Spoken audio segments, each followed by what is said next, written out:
प्रिय बंधु मित्र, ये साधक कल की आवाज तो उस परमात्मा के लिए लगा हुआ है,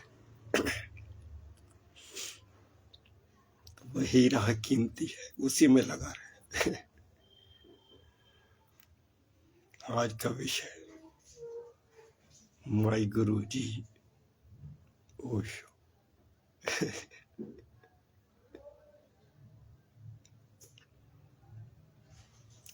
यहाँ मैं आपको ये बता दूं, लोग अपनी प्रॉपर्टी बेच रहे थे, आने का इंतजाम कर रहे थे गुरु के पास। जिस समय वो सशरीर उपस्थित थे, सारे कुटुंब को इकट्ठा किया, लेकिन जिस समय वो पहुंचे वो अंतिम दिन एक दिन पहले ही हो गया। अब इसको आप क्या कहेंगे, दुर्भाग्य या भाग्य? ऐसे बहुत मित्र हैं तो तैयारी में रहे गुरु के पास पहुंचने, इन्होंने से शरीर दर्शन नहीं हो पाए।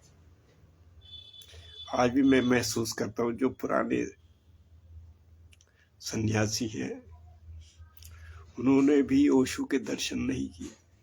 उनके अंदर अभी भी वो पीड़ा छलकती है, अभी भी वो दर्द छलकता है। बहुत पुराने सन्यासी पूना के थोड़ा लेट पहुंचे,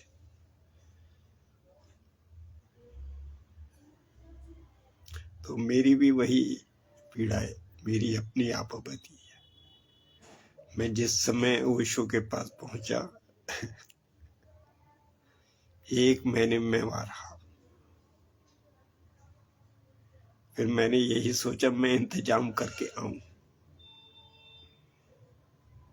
जिससे मेरा थोड़ा खर्चा चले और उधर की भी सारी व्यवस्था सेट हो जाए, फिर मैं आऊं। फिर मैं आश्रम से चला गया वापस। लेकिन जब मैं घर पहुंचा तो वहां जो बसा था वो भी उजड़ गया।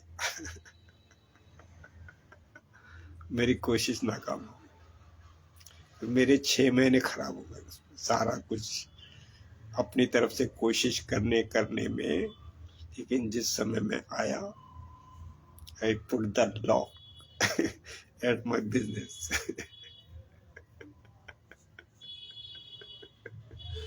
ऐसा हो गया। फिर मैं पहुंचा, पूना पहुंचा। उस समय मेरे अंदर बहुत प्यास थी, जाते ही मैंने संन्यास ले ली।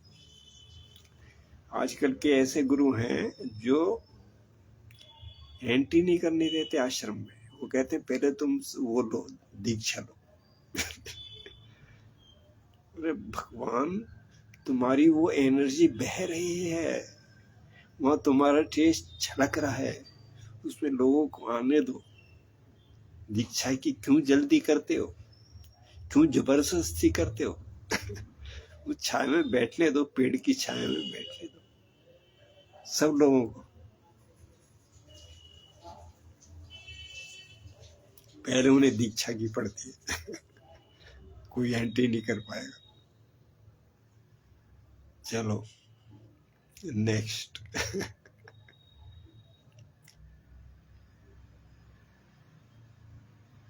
तो मैं बताया कि जब तक मेरा दिल नहीं कहेगा, गवाही नहीं देगा, पूर्णतया टोटलिटी, मैं संन्यास नहीं लूंगा। मैं 10 साल से जुड़ा हुआ था ओशो से। उनकी किताबों से, उनकी किताब का एक सेंटेंस फाइंड आउट करने के लिए दोबारा उन्होंने क्या लिखा था वो सेंटेंस, मैं पूरी किताब को खोल डालता था, दोबारा पढ़ता था, दोबारा पढ़ता था वो किताब।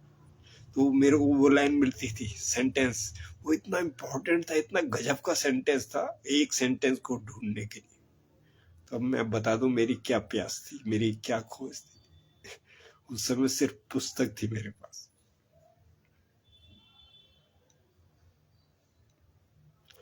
चलो नेक्स्ट।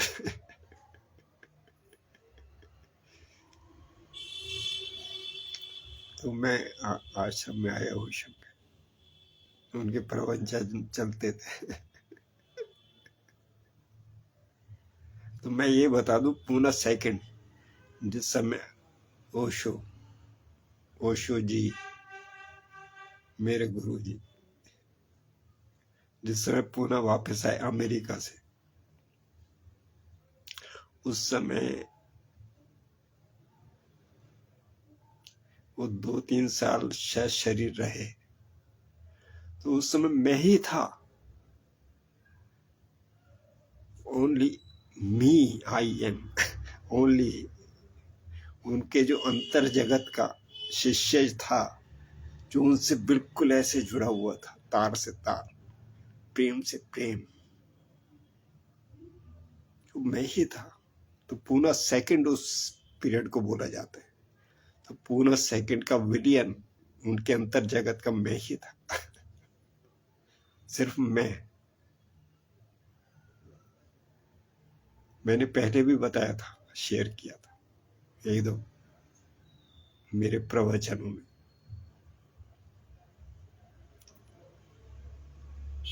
तो आपको धीरे धीरे इस बात का अंदाजा हो जाएगा कि मैं ये बिल्कुल सही बोल रहा हूं।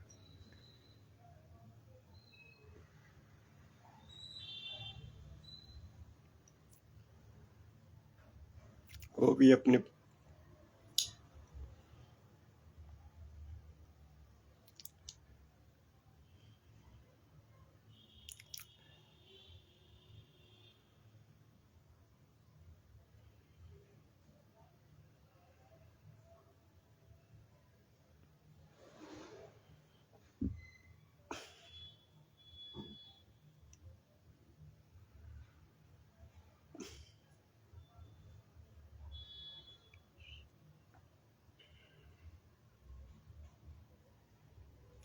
पूना में आश्रम में बाहर के जो लोग थे, जो मुख्य पदों पे थे, वो तो थे ही, वो तो बाहर की दुनिया के इम्पोर्टेंट थे, लेकिन अंतर जगत का मैं ही था।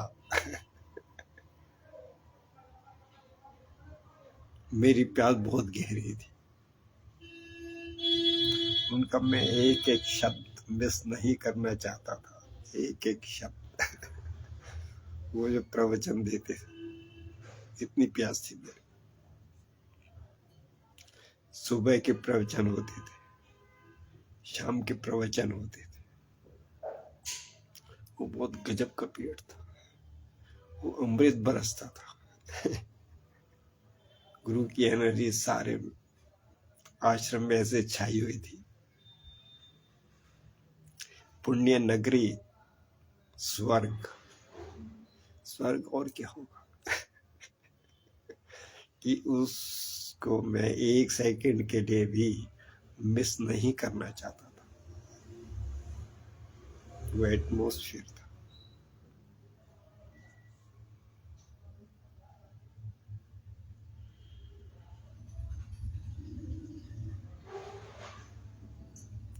मुझे ऐसा लगता है कि कुछ लोग जो बाद में आए ओशो से जुड़े, अभी भी बहुत तेजी से लोग ओशो से जुड़ रहे हैं। तो उनके मन में यही कसक होती है, आंखों देखा हाल। उनके बारे में कोई न्यूज, तो वही मैं उद्घाटन करता कि पूरा सेकंड का मैं ही ऐसा शिष्य था जो उसके उनके अंतर जगत से जुड़ा हुआ था। बाहर तो बहुत मुख्य थे, जो दूसरे कामों में लगे हुए थे उनके इम्पोर्टेंट।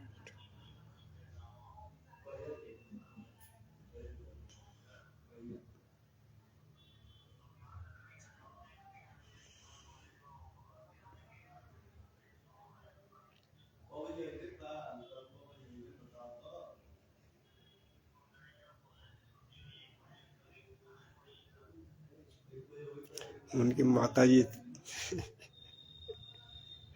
मेरे पुकारती थी सब या नाम। जब कोई जरूरत होती थी मेरे रिलेटेड,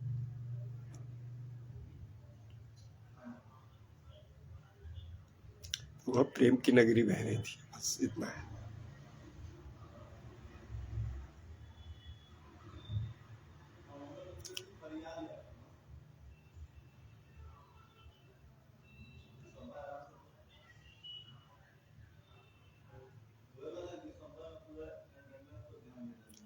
जब उनका प्रवचन होता था तो सब लोग डूब जाते थे बुद्धा हाल में सब लोग डूब जाते थे उस एनर्जी में। वहां समय का मालूम नहीं पड़ता था, 1-2 घंटे कैसे बीत जाते थे उनके मधुर भाषण में, प्रवचन में। लोग सब कुछ छोड़ के आ जाते थे उनके पास, और उसी में शांति थी, उसी में तृप्ति थी। विदेशों से लोग आते थे, 1-2 महीने रुकते थे, फिर कमाने जाते थे वापस, फिर कमा के पैसा फिर वापस आते थे। तो कंटिन्यू लगे रहते थे इसी प्रोसेस में। कोई प्यास थी फिर वो आ जाते थे। तो ऐसा गुरु मिलना मुश्किल है, वो अनमोल इस जगत में खजाना।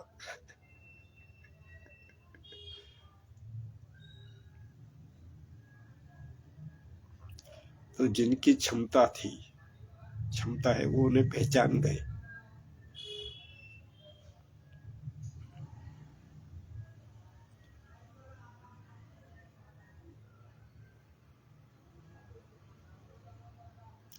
एक गुरु जी से मिलना भी भाग्य की बात है। ये भी एक घड़ी होती है, आप कितना भी प्रयास कर लीजिए, जिस दिन आप उसके योग्य बनेंगे तो उस एनर्जी से जुड़ जाएंगे। वो घड़ी होती है, लेकिन फिर भी आप प्रयास में लगे रहिए, लगे रहिए।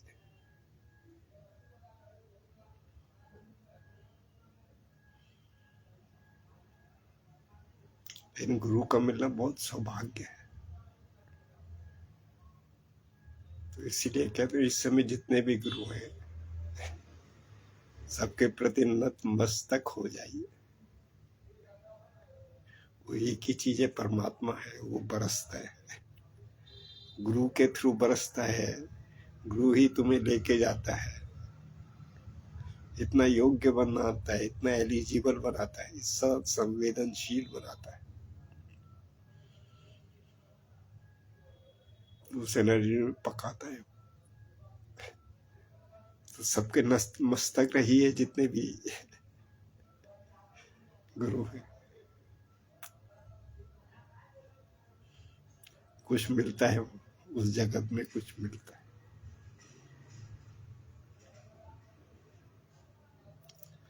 तो आज मैं यही वाणी को विश्राम देता हूँ।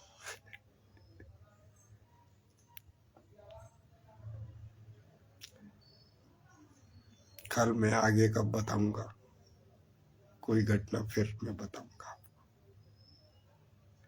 फिर मैं उसको याद कर लूं। हरे राम हरे कृष्ण, कृष्ण कृष्ण हरि हरि। वो इस जगत के अनमोल है, राधा कृष्ण। वो प्रेमी है, प्रेमी। प्रेम के रास्ते में कोई मत आ, मैं आज बार नहीं देता हूँ। या 2 प्रेमी हो, उनके रास्ते में कोई मत आ। उनको पनपने दे, उनको जिंदा रहने दे, उनको जीने दे, उनको आगे बढ़ने दे। किसी के घोंसले में आग मत लगा, किसी के भी घोंसले में। प्यार का घोंसला है, ये सबसे बड़ी सजा है। किसी का घर मत बर्बाद कर, वो प्रेमी युगल है। हे प्रभु हरे कृष्ण। तभी वो कहते हैं राधा जी श्री कृष्ण। उनके पास ओशियन जैसा प्रेम है, ओशियन जैसा प्रेम है। वही इस जगत को चलाते हैं। श्री कृष्ण, हे श्री कृष्ण,